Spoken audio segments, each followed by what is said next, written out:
Welcome বন্ধুরা, আমার educational hub চ্যানেলে সবাইকে স্বাগত।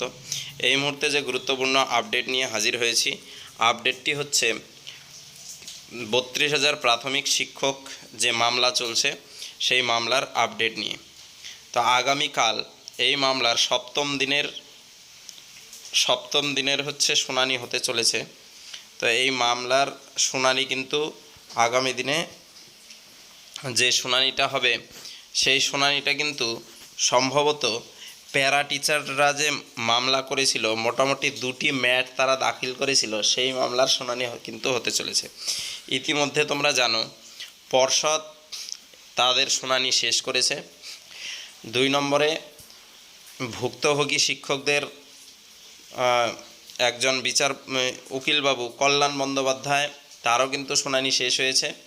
তারপর অনিন্দ মিত্র মহাশয়, যিনি পরপর 2 দিন তার শুনানি ছিল, তিনি শুনানি মোটামুটি শেষই করে ফেলেছেন। এবং আগামী দিন অর্থাৎ আগামী সোমবার 7ই জুলাই প্যারা টিচারদের পক্ষ হয়ে মোটামুটি 2টি ম্যাট রয়েছে, তার শুনানি কিন্তু হওয়ার সম্ভাবনা রয়েছে।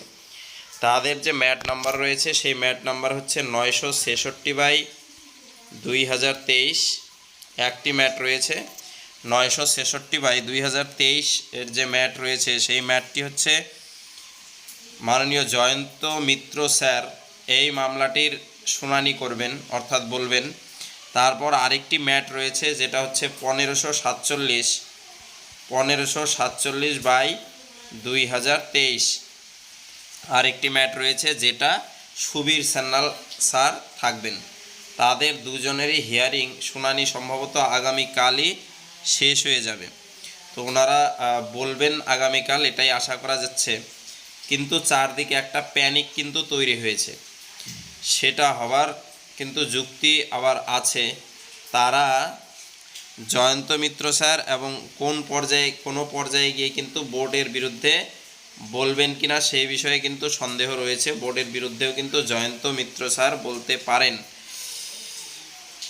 ঠিক আছে, তাদের মেন যে আর্গুমেন্ট থাকবে, তাদের মেন আর্গুমেন্টটাই থাকবে যেটা তাদের সাথে কথা বলে জানতে পারা গেছে যে তাদের মেন আর্গুমেন্ট থাকবে যে 32,000 শিক্ষক যে রয়েছে সেই তাদের লিস্ট থেকে এই প্যারা টিচারদের নামগুলোকে, অর্থাৎ প্যারা টিচারদের আলাদা করা, প্যারা টিচারদের সেখান থেকে মুক্তি দেয়া।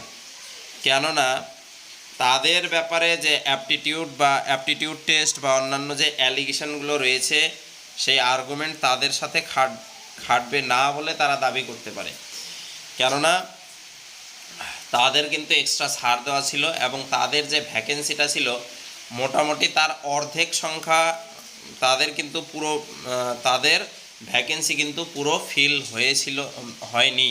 তখন পুরো ফিল না হওয়ার কারণে এবং তাদের ভ্যাকেন্সি অনেক বেশি থাকার কারণে অ্যাপটিটিউড টেস্ট বা ইন্টারভিউ তাদের ক্ষেত্রে অতটা গুরুত্বপূর্ণ না হওয়ারই কথা। এবং তারা কিন্তু হয়ে পড়েছিলেন 2017 টেটের বা 2014 টেটের অটোমেটিক চয়েস। তারা অটোমেটিক কিন্তু সেখানে ঢুকে পড়েছিলেন সিলেকশন প্রসেসে। তারা কিন্তু সিলেকশন প্রসেস বা বোর্ডের বিরুদ্ধে যাবে বলে মনে হচ্ছে না। তারা আবার যেতেও পারে, বোর্ডের বিপক্ষে গেলেও তাদের কোনো দোষারোপ করার বিষয় নেই বা দোষারোপ করাও যাবে না। তো আগামীকাল খুব গুরুত্বপূর্ণ একটা হিয়ারিং হতে চলেছে। সেটা হতে পারে 32,000 যে প্রাথমিক শিক্ষক বা প্রাথমিক মামলাটা রয়েছে সেখানে সংখ্যাটা অনেকটা কমে যেতে পারে। তাদের সেখান থেকে সাধারণত তারা চেষ্টা করবেই সেখান থেকে বের হয়ে যাওয়ার, অর্থাৎ 32,000 টোটাল সংখ্যাটা যে রয়েছে সেই সংখ্যাটা কমার কিন্তু একটা সম্ভাবনা রয়েছে। যারা প্যারা টিচার কোঠায় বা প্যারা টিচার হিসেবে প্রাইমারিতে ছিল, পরবর্তীতে তারা কোয়ালিফাই করে ইন্টারভিউ অ্যাপটিটিউড টেস্ট দিয়ে যুক্ত হয়েছে, সেই ক্ষেত্রে তারা কিন্তু সেই এক্সাম প্রসেস বা অ্যাপটিটিউড টেস্ট, ইন্টারভিউ, বিভিন্ন যে প্রসেসগুলো রয়েছে যেখানে যেটার ভিত্তিতে ক্যান্সেল করা হয়েছিল সেগুলোর বাইরে তারা থাকার চেষ্টা করবে। আর সেই অ্যালিগেশনই বারবার তারা তুলবে বলেই মনে হচ্ছে আগামীকাল। তো দেখা যাক আগামীকাল যে হিয়ারিং হবে অর্থাৎ সোমবার 7ই জুলাই, সেই দিকে সবার নজর থাকবে। তো তো এই ছিল আপডেটটা। ভিডিওটা ভালো লাগলে বন্ধুদের সাথে শেয়ার করে দিও, লাইক করে দিও।